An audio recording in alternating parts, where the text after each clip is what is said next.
இன்னைக்கு நான் உங்களை எங்க ஊருக்கு கூட்டிட்டு போறேன்.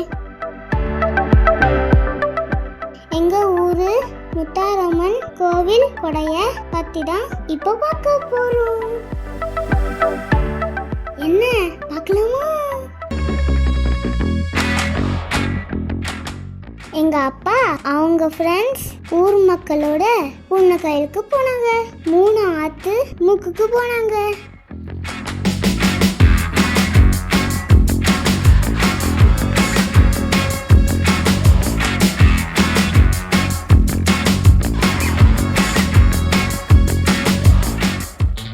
தாமிரபரணி ஆறு 3 பிரிஞ்சு கடல்ல ஒன்னா சேரும். அந்த இடம் தான் 3 முக்கு.